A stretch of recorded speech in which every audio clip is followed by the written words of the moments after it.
کل ان کا یہاں پر شپ بھی لگنے والا ہے، پہلی ان کی مشینری آ گئی ہے، رشکئی چل رہا ہے، فیصل آباد اکنامک زون جو ہے اس کا افتتاح ہو چکا ہے۔ زراعت کے اندر منصوبے جو ہیں وہ فائنلائز ہو رہے ہیں اس جے سی سی کے اندر، جس کے ابھی بالکل فائنلائز ہو رہے ہیں، اگلے چند میرے خیال میں 1-2 ہفتے کے اندر وہ فائنلائز ہو جائے گا پروگرام ہمارا جے سی سی کا۔ تو اس کے اندر آپ دیکھیں گے کہ نہ صرف سی پیک چل رہا ہے بلکہ اس میں وسعت آ رہی ہے، اور اب وہ زیادہ اہم فیز شروع ہو رہا ہے سی پیک کا اس کے بنسبت جو دوسرا ہے، جو پہلے فیز تھا۔ اور آخری بات اس کے اندر میں یہ کروں گا، جو سب سے بڑا ایک جس کے اوپر بہت بڑا سوال بھی اٹھا تھا، ویسٹرن الائنمنٹ جس کو کہتے ہیں، جو مغربی راستہ تھا، جس کو اگر آپ کو یاد ہو تو بہت کنٹروورسی تھی، اور بلوچستان اور خیبر پختونخوا میں بہت اس بات کے اوپر اعتراض بھی اٹھایا گیا تھا۔ وہ ویسٹرن الائنمنٹ پہ تو کام اصل میں ہوا ہی اس حکومت کے آنے کے بعد ہے، وہ تو پچھلی حکومت کے اندر اس کے اندر سے مشکل سے کوئی کام ہوا تھا۔ کراچی کے لیے 1100 ارب روپے پیکیج کا اناؤنس ہوا تھا، تو کراچی والے کے لیے بہت سارے منصوبے K4 وہ رک گیا تھا، اس کے اوپر کیا پیش رفت ہو رہی ہے؟ باقی گرین لائن کی جو بات ہوئی بس کی، وہ سروس کے لیے کراچی والے ابھی تک انتظار کر رہے ہیں، اور جو 1100 ارب کے میجر پیکیج ہے اس میں وفاقی حکومت کتنے پیسے اگلے 3 سال میں لگانے جا رہی ہے؟ دیکھیے اس میں 1100 ارب میں سے کچھ 630 ارب کے قریب جو ہے وہ وفاق کی ذمہ داری تھی۔ 5 بڑے منصوبے ہیں اس کے اندر۔ گرین لائن جس کا آپ نے ذکر کیا، گرین لائن انشاءاللہ تعالی جو پوری ہماری کوشش ہے کہ اگست کے مہینے میں گرین لائن شروع ہو جائے، کراچی میں پہلا جدید ٹرانسپورٹ کا منصوبہ جو ہے گراؤنڈ پہ آ جائے گا اور کراچی والے اس پہ سفر شروع کر دیں گے۔ دوسرا منصوبہ جو ہے، جو سب سے جس کی وجہ سے یہ ساری بات چیت شروع ہوئی تھی، وہ جو برساتی نالوں کا مسئلہ ہے، تو محمود آباد، گجر اور اورنگی 3 نالے جو ہیں، بڑے نالے جو ہیں، ان کی ذمہ داری وفاق نے لی تھی۔ محمود آباد کے اندر کمپنسیشن دے کے وہ گھر جو ہیں جو انکروچمنٹ ہوئی تھی وہ بھی ہٹائے جا چکے ہیں، ان کو معاوضہ بھی دیا جا چکا ہے، اور فزیکل وہاں پہ کام شروع ہو چکا ہے۔ اسی طریقے سے گجر اور اورنگی کے اندر کام شروع ہو رہا ہے۔ اس میں بیچ میں کچھ کورٹ کا ایک سوال آیا ہے، اس کو ہم ڈیل کر لیں گے، اور انشاءاللہ تعالی یہی آبجیکٹو ہے اس کا کہ وہ بھی جولائی اگست تک جو ہے یہ کام مکمل کر لیا جائے۔ تو یہ منصوبے ہو گئے۔ اگلے 2 منصوبے جو ہیں وہ ریلویز کی ذمہ داری ہے۔ ایک کراچی فریٹ کوریڈور ہے، آپ کو پتہ ہے کہ 2 مسائل ہمیں ہو رہے ہیں۔ ایک تو پورٹ کے اوپر بیک لاگ کریٹ ہو جاتا ہے، ڈیمریجز دینے پڑتے ہیں ہمارے جو کاروبار کرتے ہیں، جو امپورٹس کرتے ہیں، تو اس کو کلیئر کرنے کے لیے، اور دوسرا شہر کے اندر سے ایک بہت بڑی جو فریٹ کی ٹریفک جاتی ہے، کنٹینرز جاتے ہیں، ان دونوں پرابلمز کو ڈیل کرنے کے لیے ایک پیرلل لائن ڈالی جا رہی ہے کراچی پورٹ سے، وہ پپری تک جائے گی۔ اس کے اوپر کنسلٹنٹ اوارڈ ہو گیا تھا، ڈیزائن کا کام شروع ہو چکا ہے، اور اس وقت انیشل سافٹ مارکیٹنگ کا کام جو ہے اس کو شروع کرنے والے ہیں۔ انشاءاللہ تعالیٰ اسی سال کے اندر اس منصوبے کے اوپر بڈنگ بھی ہو جائے گی۔ بلکہ میں تو کراچی کے بزنس مین سے بولوں گا، خاص طور پہ دنیا کے بزنس مین سبھی کر سکتے ہیں، لیکن خاص طور پہ کراچی کے بزنس مین سے کہوں گا کہ اس کے اندر ضرور شرکت کریں، کیونکہ یہ بی او ٹی کی بنیاد کے اوپر کیا جائے گا۔ پرائیویٹ سیکٹر چلائے گا اس کو، ریلویز نہیں۔ اور دوسرا منصوبہ جو ہے وہ تو خیر ہم جو کراچی میں رہتے رہے ہیں وہ پچھلے 30 سال سے اس کی بات سنتے رہے ہیں، کراچی سرکولر ریلوے، کبھی زیادہ کام ہو جاتا ہے، کبھی کم ہو جاتا ہے۔ وہ منصوبہ جو ہے اس کا بھی کنسلٹنٹ ایوارڈ ہو گیا ہے، ڈیزائن بن گیا ہے، اور تیزی سے اس کے اوپر بھی کام کیا جا رہا ہے، اور انشاءاللہ تعالیٰ اسی سال کے اندر اس کے اوپر بھی بڈنگ ہوگی، اور فائنلی یہ 30 سال سے جس منصوبے کی ہم باتیں سنتے تھے وہ اس سال جو ہے اس کے اوپر کام شروع ہو جائے گا۔ یہ بھی بی او ٹی میں کرنا ہے، یہ بھی پرائیویٹ سیکٹر پارٹیسپیشن سے کرنا ہے۔ آخری منصوبہ جیسے آپ نے کہا K4 تھا، K4 کے اوپر جو ہے وہ ایکسچینج جو ہو چکا ہے، سندھ حکومت کے پاس تھا، صحیح آپ کہہ رہے ہیں، وہ رک چکا تھا، پروجیکٹ 2-3 سال سے رکا ہوا تھا۔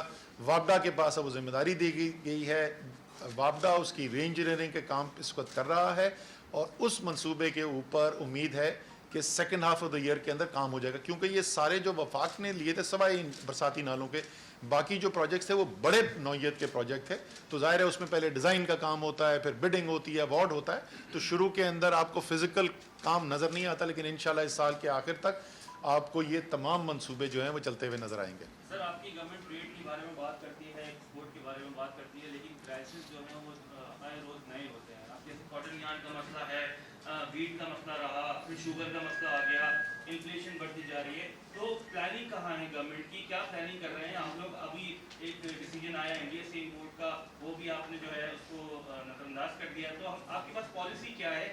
کس طرح سے لوگوں کی جو ضرورت ہے وہ پوری کی جائے گی؟ جو انڈسٹریز کی ضرورت ہے وہ کیسے پوری ہوں گی؟ جو آپ ٹارگیٹ سیٹ کر رہے ہیں وہ کیسے اچیو کریں گے جب آپ کے پاس پلاننگ نہیں ہوگی؟ अच्छा चलें प्लानिंग को और देख लेते हैं कि एक्सपोर्ट की हम सिर्फ बातें करते हैं या कुछ होता भी है। पिछले शायद 10 या 11 साल के बाद पहली दफ़ा है कि 6 महीने लगातार $2 अरब माहाना से ज़्यादा की एक्सपोर्ट हुई है। ये बातें नहीं हैं, ये डॉलर हैं जो मुल्क के अंदर आए हैं। सरकार ने नहीं कमाए, पाकिस्तान के बिजनेसमैन ने कमाए हैं, पाकिस्तान के एक्सपोर्टर ने कमाए हैं। तो वो तो एक ऐसी इंडस्ट्री, एक पाकिस्तान की, मैं कहूँगा कि मईशत की रीढ़ की हड्डी है। अगर आप एक्सपोर्ट नहीं चला सकेंगे तो आप मुल्क को आगे लेकर नहीं चल सकते। एशिया के अंदर तमाम वो ममालिक जिन्होंने तेज़ी से तरक्की की है, उन्होंने अपनी एक्सपोर्ट्स के अंदर इजाफा किया है। और ये ऐसी चीज़ थी जहाँ 5 साल बाद जब मुस्लिम लीग नून की हुकूमत ख़त्म हुई तो उससे एक्सपोर्ट्स कम थी जो उससे 5 साल पहले थी। यहाँ पर आपको बढ़ती हुई सामने ऑलरेडी नज़र आ रही हैं। तो ये अब कयास आराई नहीं है, ये तो हो चुका है। जो आपने उसके अलावा प्लानिंग की बात की, फैसिलिटेशन के लिए कराची की अगर मैं ख़ास तौर पे बात करूँ, बहुत बड़ा मसला जो है वो बिजली का मसला है। बिजली के मसले के ऊपर पिछली गर्मियों के अंदर मैंने आके कराची के अंदर ऐलान किया था कि हम अगली गर्मियों से पहले कम से कम जो है 900 मेगावाट इजाफी बिजली सप्लाई करेंगे कराची को, जिसमें से कुछ हिस्सा जो है वो यहीं पे के इलेक्ट्रिक का नया प्रोजेक्ट लगना था और कुछ जो है बाकी पाकिस्तान से कनेक्ट करके हमने एनटीडीसी के सिस्टम से बिजली सप्लाई करनी थी। तो आप, मुझे खुशी है इस बात की कि आप इंशाल्लाह ताला 900 नहीं 1000 मेगावाट से ज़्यादा सिस्टम के अंदर होंगे। 450 मेगावाट का यूनिट के इलेक्ट्रिक का ऑन स्ट्रीम आ रहा है, इंशाल्लाह मई के महीने में आ जाएगा। और 600 मेगावाट से ज़्यादा हम एनटीडीसी के अंदर से कैपेसिटी क्रिएट कर रहे हैं आने के लिए। सो ये मैं उन चीज़ों की बात कर रहा हूँ जो या हो गई हैं या अगले महीने के अंदर आपको नज़र आ जाएंगी। फ्यूचर के अंदर मैं आपको पहले बता चुका हूँ। फिर कराची की निस्बत से 2100 मेगावाट का 3 साल के अंदर हम बिजली की सप्लाई का इजाफा करने जा रहे हैं। 2750 से ज़्यादा सस्टेन नहीं हो रहा था पिछले साल, वहाँ से हम इसको तकरीबन 5000 पे ले जाने वाले हैं। तो बहुत सारी चीज़ें जो इसी तरीके से आप इंडस्ट्री बड़ी सनतों को देखें, इस वक्त बड़ी सनतों के अंदर जो इजाफा हो रहा है हमारा पिछले साल की निस्बत, वो डबल डिजिट ग्रोथ हो रही है। किसी महीने में 12% ज़्यादा, किसी महीने में 13% ज़्यादा। हालांकि बड़ी सनतों के इजाफा स्लो हुआ था। सीमेंट के रिकॉर्ड डिस्पैच हो रहे हैं, अपनी गाड़ियों की रिकॉर्ड प्रोडक्शन हो रही है। बिजली के लिए हमने इंडस्ट्री को सपोर्ट करने के लिए जो इंडस्ट्रियल सपोर्ट पैकेज का ऐलान किया था, जिसमें सारी इंडस्ट्री को, जो बड़ी इंडस्ट्री है उसको 12 रुपये 96 पैसे यूनिट और जो छोटी इंडस्ट्री है उसको 8 रुपये यूनिट बिजली दी गई थी। उसकी वजह से अल्हम्दुलिल्लाह आपको मुझे खुशी है बताते हुए कि पिछले माह के अंदर जो कंजम्पशन हुई है, बिजली की खपत हुई है, वो 15% ज़्यादा थी बनस्बत उसी महीने के पिछले साल के। सो वो ज़ाहिर है इंडस्ट्री चल रही है, बढ़ रही है, इसलिए आपको ये नज़र आ रहा है। एक्सपोर्ट भी बढ़ते हुए नज़र आ रही है, लार्ज स्केल मैन्युफैक्चरिंग भी बढ़ते हुए नज़र आ रही है। अभी और बहुत बेहतरी की गुंजाइश है और इसलिए मैं यहाँ पर आया हूँ, क्योंकि वो सब बेहतरी जो करनी है उसके लिए हुकूमत सिर्फ एक फैसिलिटेशन का किरदार अदा कर सकती है। सेंटर फॉरवर्ड तो ये लोग हैं, ये मुझे कह रहे थे सेंटर फॉरवर्ड, असल सेंटर फॉरवर्ड तो ये लोग, पाकिस्तान की मईशत के सेंटर फॉरवर्ड तो यहाँ बैठे हुए इस टेबल के पास। महंगाई बहुत ज्यादा है, महंगाई बहुत ज्यादा है। मैं कॉटनी एड शुगर मैं आपको बता देता हूँ। वज़ीर आज़म साहब ने इसके ऊपर बड़ा वाज़ेह फैसला कर लिया है। देखिए, जो हमारा मसला है ये ट्रेड का इंडिया के साथ, वो मईशत की बुनियाद पर नहीं हुआ था। वो एक असूली फ़ैसला था जो उन्होंने कश्मीर के साथ किया। वो आलमी जो कवानीन है उसकी भी खिलाफ वर्जी थी और कश्मीरियों के साथ जो जुल्म चल रहा था उसको एक नए लेवल पर लेकर चले गए। पूरे एक उन्होंने इलाके को एक जेल के अंदर कन्वर्ट करके रख दिया। इतना बड़ा जुल्म अगर आपके पास हो रहा हो तो आप उससे सरफे नज़र नहीं कर सकते। इसलिए वज़ीर आज़म ने कहा है कि वो तो हम नहीं करेंगे, लेकिन साथ ही उन्होंने हिदायत अपनी मईशत की टीम को ये दी हैं कि आप ऑल्टरनेट लेके आए। हमने मदद भी करनी है, हमने अपनी इंडस्ट्री को सपोर्ट भी करना है, लेकिन इस रास्ते से नहीं करना। मुझे ऑल्टरनेट बताएं क्या फैसले करने की जरूरत है और वो मैं जरूर करूंगा। महंगाई के हवाले से बताइएगा, महंगाई बहुत ज्यादा है, इस पर आपने अपना वफाकी वज़ीर खजाना भी सेट किया है और जिन्होंने आपको रिप्लेस किया था, मगर ये लग रहा है कि आपकी जो कप्तान है उनकी टीम जो है वो सेटल नहीं हो पा रही है। आप एक लाते हैं, आप शौकत तरीन साहब को लेकर आए। शौकत तरीन साहब बिल्कुल आपकी जो पॉलिसी है रुपी के हवाले से, डॉलर के हवाले से, उससे एडवर्स बात कर रहे हैं। वो ये कह रहे हैं कि जो रुपी को और डॉलर को हमें एक जगह पे 2-2.5 साल के लिए मुस्तहकम रखना चाहिए, जिससे मईशत में ज़्यादा बेहतरी आएगी। और खान साहब खुद भी कह चुके हैं कि महंगाई जो है वो डॉलर की वजह से बढ़ी है। तो आपकी जो प्रीवियस पॉलिसीज थी उस पर शदीद किस्म के जो है एतराज़ात आ रहे हैं कि जो डिवेल्यूएशन की है उससे एक्सपोर्ट्स नहीं बढ़ी हैं, उससे जो है महंगाई मुल्क में बहुत ज़्यादा हुई है। मुर्गी जो है 500 रुपये किलो हो गई है और इसके अलावा जो तेल है वो भी अपनी रिकॉर्ड सतह पर खुर्दनी तेल भी पहुँच गया। अगर आप कहें तो लिस्ट और गो ऑन, तो महंगाई जो है सबसे बड़ा कंपोनेंट है जिसकी वजह से आवाम सबसे ज्यादा परेशान है। जी, इसमें तो कोई शक ही नहीं कि महंगाई जो है वो बहुत बड़ा चैलेंज है, और इसीलिए वज़ीर आज़म शायद सबसे ज़्यादा टाइम जो लगाते हैं वो लगाते ही महंगाई के डील करने के लिए हैं। आपने अभी नासिर मगू साहब से सुना, ये हुकूमत के नुमाइंदे नहीं हैं ये, और उन्होंने जहां उनके ख्याल में हुकूमत की कारकर्दगी बेहतर हो सकती थी, जहां वो तनकीद बनती है, उन्होंने तनकीद भी की, लेकिन साथ उन्होंने एक ये हकीकत ये भी बताई कि आलमी मंडी के अंदर जो कमोडिटीज़ हैं, अजनास जो हैं, उनकी कीमत बड़ी तेज़ी से बढ़ी है, और एक वजह जो आपको इस वक्त नज़र आ रही है वो यही बनी है। अब आप आ जाएँ डिवैल्यूएशन के ऊपर। देखिए, डिवैल्यूएशन जो है वो तरीके इंसाफ की हुकूमत ने नहीं शुरू की थी। मैं बार बार याद दिलाता हूँ, मुझे पता है कि लोग नहीं सुनना चाहते, बहुत मेरे जर्नलिस्ट दोस्त हैं कई जो नाराज़ होते हैं कि आप क्यों उनकी बात करते हैं। सर, हम तो सारी जब तक हैं हम करते रहेंगे, अब याद दिलाते रहेंगे कि जो तनकीद कर रहे हैं, इसहाक डार की पॉलिसी रुपए को मुंजमद रखने की असद उमर ने नहीं बदली थी, हफीज शेख ने नहीं बदली थी, मिफ्ता इस्माइल ने और शायद खाकान अब्बासी ने बदली थी। रुपया दिसंबर 2017 में 105 का था, जिस वक्त तक इलेक्शन हुआ तो रुपया 127 हो चुका था। 22 रुपए की कीमत के अंदर कमी आ चुकी थी, कदर के अंदर, सिर्फ 7 माह के अंदर। उस वक्त 127 का था, आज 152 का है। यानी तरीके इंसाफ की हुकूमत में 2.5 साल के अंदर रुपए की कदर के अंदर कमी 25 रुपए हुई है, 2.5 साल में 25 रुपए हुई है, और सिर्फ 7 माह के अंदर 22 रुपए कमी हुई थी मुस्लिम लीग नूर की तहरीक इंसाफ की हुकूमत आने से पहले। वो आप रुपए की कदर मुस्तहकम ऐसे नहीं रखते हैं कि आप डॉलर फेंक फेंक के मुस्तहकम करें, आप बुनियादी बेहतरी करते हैं मईशत के अंदर। आज सूरत हाल ये है कि एक भी डॉलर खर्च किए बगैर सेंट्रल बैंक के रिजर्व का, एक भी डॉलर, वहां अरबों डॉलर उन्होंने खर्च किए उसके मुस्तहकम करने के लिए, यहां एक भी डॉलर खर्च करे बगैर पिछले तकरीबन 1 साल कोई 8-9 महीने के अंदर रुपया 168 रुपए डॉलर से 152 रुपए डॉलर पे आ चुका है। 16 रुपए की कदर बेहतर हुई है बगैर किसी स्टेट बैंक के डॉलर जाया किए हुए। ये होती है बुनियादी तब्दीली। असद साहब, ये बता दें, महंगाई के हवाले से तो बात हुई है, फेडरेशन चैम्बर के सदर ने आपके बराबर में बैठ के कह दिया कि एफडीआर को बंद कर देना चाहिए, क्या इनका मुतालबा ठीक है? दूसरा, आप वज़ीर आज़म साहब एक्सपोर्ट की बात करते हैं, एक्सपोर्ट बढ़ाने के हवाले से अभी तक एनसीओसी के जो फैसले आप भी उसको लीड करते हैं, उसमें मार्केटों के हवाले से क्या फैसला हुआ है? क्योंकि आज कराची में फिर एक मैच शुरू हो गया है कि मार्केटें बंद कराने शुरू कर दी गई हैं 2 रोज़ के लिए। अभी ये सिचुएशन चल रही है कराची में, क्या एसओपी के तहत कराची में मार्केटें बंद हो रही हैं? क्योंकि यही बात होती है कि जब मार्केट्स बंद होती हैं तो उसके बाद फिर लॉसेस शुरू हो जाते हैं। पहले इसका जवाब देते हैं, मैं दूसरा सवाल।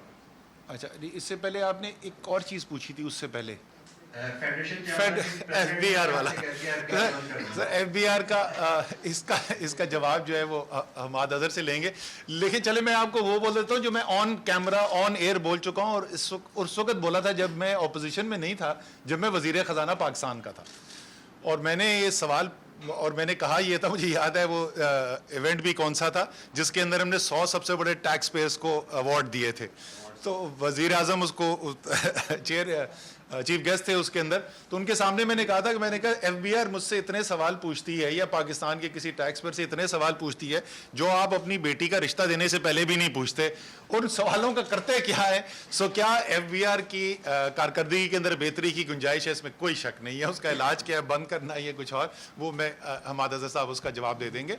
जहाँ तक आप इसकी एक्सपोर्ट्स की बात कर रहे हैं और साथ आपने मार्केट्स की बात की, देखें हमने जो सबसे पहली मईशत की एक्टिविटी जिसको खोला था, सबसे पहले जिस वक्त शुरू में बंदिश हुई, वो एक्सपोर्ट इंडस्ट्री थी, क्योंकि जब तक आप डॉलर नहीं कमाएंगे या वो इंडस्ट्री उसके बाद हमने फ़ौरन खोली जो सब्स्टिट्यूशन करती है, यानी इंपोर्ट की सब्स्टिट्यूशन करती है, तो उस इंडस्ट्री को तो बिल्कुल भी हम बंद नहीं करना चाहते, लेकिन जिस तेज़ी से इस वबा का फैलाव हुआ है उसमें अगर हम बरवक्त इक़दामात ना करें तो उसमें ख़तरा ये है कि ये सेक्टर जो सबसे ज़्यादा मईशत के लिए अहम है वो भी लपेट में आ सकते हैं। मैं इसी के साथ वो दूसरी जो कमेंट किया था मैं उस पर भी, रेस्टोरेंट्स के ऊपर भी कमेंट कर लेता हूँ। हम इस वक्त कल जो हमारे क्रिटिकल केयर के पेशेंट्स थे, यानी वो लोग जो ऑक्सीजन पे हैं या वेंटिलेटर के ऊपर हैं पाकिस्तान के अस्पतालों में कोविड के, वो 3400 से ज़्यादा पहुँच चुके हैं। यानी हम जो जून की पहली पीक थी हम वहाँ पे पहुँच चुके हैं, اور ابھی اس کے اندر اضافہ ہو رہا ہے. تو ہمیں بر وقت اقدامات کرنے کی کچھ ضرورت ہے, ورنہ ایسا نہ ہو کہ خدا نخواستہ پوری معیشت ہمیں بند کرنے کی ضرورت پڑے. سو 2 دن ہفتے کے اندر مارکیٹس بند کرنے کا بالکل فیصلہ ہوا تھا. ٹیکنیکلی کراچی اس پازیٹیوٹی سے نیچے ہے, لیکن میرے خیال میں اگر انہوں نے یہ فیصلہ کیا ہے تو میں سندھ گورنمنٹ کے اس فیصلے کو سپورٹ کروں گا. بر وقت فیصلہ کر لیں تاکہ زیادہ تکلیف سے بن جائے. دیکھیں ریسٹورنٹ کا اب ہم نے کیا مختلف جو باقی دنیا سے تھا, کیوں ورلڈ اکنامک فورم نے پاکستان کی تعریف کی, ورلڈ ہیلتھ آرگنائزیشن نے پاکستان کی تعریف کی, بل گیٹس نے پاکستان کی تعریف کی, لیری سمرز اکنامک ایڈوائزر اپنے کلنٹن کے, انہوں نے ہماری تعریف کی. کیوں کرے تھے تعریف؟ ہم نے کیا یہ کہ وہ چیز جس سے کم معیشت کے اوپر اثر ہو, کم سے کم روزگار پہ اثر ہو اور زیادہ سے زیادہ وبا کے پھیلاؤ پہ اثر ہو, ہم نے ٹارگیٹڈ ایکشنز لیے. اس لیے کچھ قیمت تو ادا کرنی پڑتی ہے. بدقسمتی سے یہ نہیں ہو سکتا کہ سب کچھ کھلا رہے اور وبا رک جائے, اور وبا اگر زیادہ پھیل گئی تو پھر سب بند ہونے کا خطرہ ہوتا ہے. تو جو ہم نے رسک دیکھا, جن انڈسٹری سے اور جس ایکٹیویٹی سے سب سے زیادہ رسک آ رہا تھا, فرق اسی مال کے اندر شاپنگ کرنے اور ریسٹورنٹ کا فرق یہ ہے کہ شاپنگ آپ ماسک پہن کر سکتے ہیں, اور یہ اب ساری ریسرچ آ چکی ہے دنیا کی. اگر آپ ماسک پہن لیں, جو مجھے لگ رہا ہے کچھ اس کمرے میں لوگوں نے نہیں پہنا ہوا, سے خوشی ہے کہ زیادہ تر نے پہنا ہوا ہے, تو تقریباً 90% تک پھیلاؤ کے اندر کمی آ سکتی ہے. لیکن آپ کھانا ماسک پہن کر نہیں کھا سکتے. اس لیے ہم نے کہا ہے کہ تھوڑی سی جدت کریں, اور بہت سارے جو ریسٹورنٹس ہیں انہوں نے ایڈجسٹ بھی کیا. ادھر ڈیفنس کے اندر اگر آپ چلے جائیں تو آپ نے دیکھا ہے بہت سارے ریسٹورنٹس نے آؤٹ ڈور جو ہے وہ ڈائننگ شروع کر دی ہے, ٹیک اوے ہے, تاکہ کم سے کم روزگار پہ اثر ہو. لیکن یہ انڈور کھانے کی جو چیز ہے, چاہے وہ شادی ہو یا وہ ریسٹورنٹ ہے, وہ اتنا ہائی رسک ہے کہ اس ایک ٹارگیٹڈ ایکٹیویٹی کو ہمیں کرنا پڑا. سو آخری سوال لے لیں سر, آخری سوال اس کے بعد. ایک سوال میرا رہ گیا تھا, وہ ذرا اس کا کائنڈلی جواب دیں. آپ نے اسٹیل مل کے حوالے سے ایک بڑا اعلان کیا تھا, جو بڑی ویڈیو آپ کی وائرل ہوتی رہتی ہے, وہ ابھی بھی دکھا دیں, وہ ابھی دکھا دیں بے شک. اسٹیل مل کے معاملے پر آپ کا کیا اسٹانس ہے بننا ہے؟ دیکھیں اسٹیل مل کا اسٹانس ون لائنر میں سمپل یہ ہے بھائی, اس وقت بھی ہم کہتے تھے کہ یہ مل چل سکتی ہے, یہ کوئی وجہ نہیں ہے کہ یہ مل بند ہو, اور آج بھی وہی اسٹینس ہے. اور انشاءاللہ تعالیٰ میں اس دن حماد اظہر سے پوچھ رہا تھا, کیونکہ وہ انڈسٹریز کے نیچے آتا ہے, تو حماد سے میں لاسٹ ویک پوچھ رہا تھا, اور پھر اس کے بعد محمد میاں سمرو جو پرائیویٹائزیشن منسٹرز ہیں ان سے بھی بات ہوئی. انشاءاللہ تعالیٰ اگست کے مہینے کے اندر اس کے اندر آ جائیں گی. 4 کمپنیز ہیں بین الاقوامی کمپنیز جو اس کے اندر انٹرسٹڈ ہیں. تو میرا موقف آج بھی وہی ہے جو اس وقت تھا, یہ اسٹیل مل چل سکتی ہے, یہاں پہ لوگوں کا روزگار ہو سکتا ہے, اور یہ ویلیو ایڈیشن کر سکتی ہے. آپ خود تسلیم کرتے رہے ہیں, آپ کی 2 پچھلی حکومتیں نواز شریف اور زرداری صاحب کی حکومتیں تسلیم کرتی رہی کہ کراچی معاشی ہب ہے, کراچی کما کر پاکستان کو دیتا ہے, کراچی کی اہمیت اور افادیت اپنی جگہ مسلم ہے. لیکن افسوس کی بات تو یہ ہے کہ جب اپوزیشن میں ہوتے ہیں تو یہاں کے لیے آوازیں بلند ہوتی ہیں, جب حکومت میں آتے ہیں تو کراچی کے لیے کوئی ترقیاتی پیکیج نہیں ہوتے, اور جو اعلان ہوتے ہیں اس پہ عمل ہی نہیں ہوتا. کراچی بد سے بدتر ہوتا جا رہا ہے. آپ خود اس شہر کے میں رہ چکے ہیں, طویل عرصہ یہاں گزارا ہے آپ نے, آپ خود تسلیم کیوں نہیں کرتے اور آپ کی حکومت کیوں نہیں تسلیم کرتی کہ کراچی اگر بہتر نہیں ہوگا تو پاکستان بہتر نہیں ہوگا؟ کراچی کب اس کی قسمت کب بدلے؟ اچھا جی, یہ تو آپ بالکل درست کہہ رہے ہیں, یہ ہم ہمیشہ سے کہتے رہے ہیں اور ہم آج بھی کہتے ہیں. ابھی تو آپ کے سوال کے اوپر 2 پہلو آتے ہیں, میں دونوں پہ. پہلی بات تو آپ نے کہا کوئی پیکج کا اعلان نہیں ہوتا. میرے پہ تو میرے تو کابینہ کی میٹنگ کے اندر کچھ کولیگز نے کہا کہ یہ سارے پاکستان کا پیسہ کراچی کیوں لے کے جا رہے ہو, اور میں نے ان کو ثابت کیا اعداد و شمار سے کہ جتنا ہم نے پیکج اعلان کیا ہے وہ کراچی کا حق بنتا ہے. یہ شہر جو ہے پاکستان کا سب سے بڑا ٹیکس دینے والا شہر ہے, تو پیکج کیوں نہیں ہوتا یہ تو آپ ماننا پڑے گا, پیکج ہوتا ہے, اس پہ کچھ کام نہیں ہوتا. سر عمل درآمد میں نے آپ کو بڑی تفصیل سے جواب دے دی ہے. میری اب آپ سے ایک ریکویسٹ ہوگی, اس دن جس دن گرین لائن چلے گی نا, تو آپ چلیں گے میرے ساتھ اس بس پہ اور اسی کیمرہ کے اندر ریکارڈ کریں گے, اور آپ کہیں گے ہاں واقعی میں زمین پر بھی کام ہوا ہے. اگر آپ دیکھنا چاہتے ہیں محمود آباد میں کیا کام ہو رہا ہے, وہاں جا کر دیکھ سکتے ہیں. یہ دوسرے KCR اور وہ جو ہے وہ تو ظاہر ابھی پلاننگ سٹیج پہ ہے, تو ادھر زمین پہ کام نہیں ہے, وہ آپ کو 3-4 مہینے میں وہ بھی نظر آ جائے گا. جو کراچی کی بجلی بہت بڑا مسئلہ رہا ہے کہ نہیں رہا ہے, بالکل رہا ہے نا. کراچی کے اندر مجھے بتا دیں کہ پچھلے 12 سال میں بجلی کے کتنا اضافہ ہوا تھا, اور میں آپ کو بتا رہا ہوں کہ صرف اس سال کے اندر अगले ये अप्रैल में बैठे हुए हैं, मैं मई की बात कर रहा हूँ, बहुत आगे की नहीं बात कर रहा।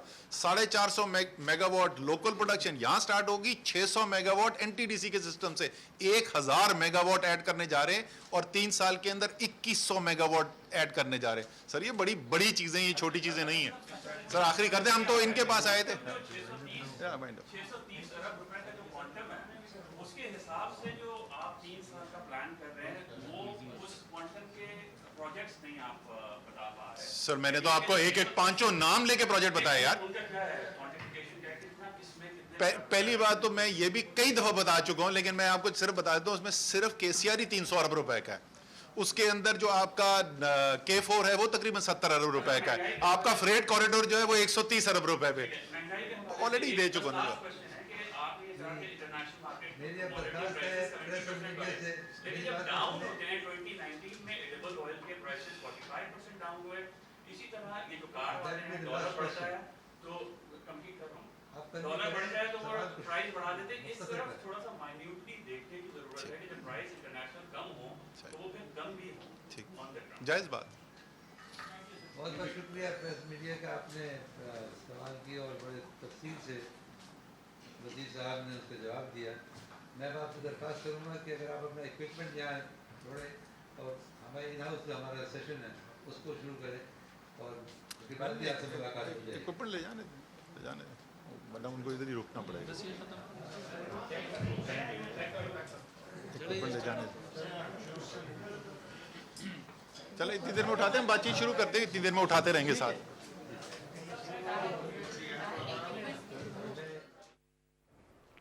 वफाकी वज़ीर मनसूबाबंदी असद उमर कराची में तकरीब से खिताब कर रहे थे। उन्होंने कहा कि CPEC के पहले सनती जोन में चीन ने सरमायाकारी का आगाज़ कर दिया है और इस मंसूबे से पाकिस्तान में रोज़गार के मज़ीद नए मौक़े पैदा होंगे, मईशत में भी इस्तेहकाम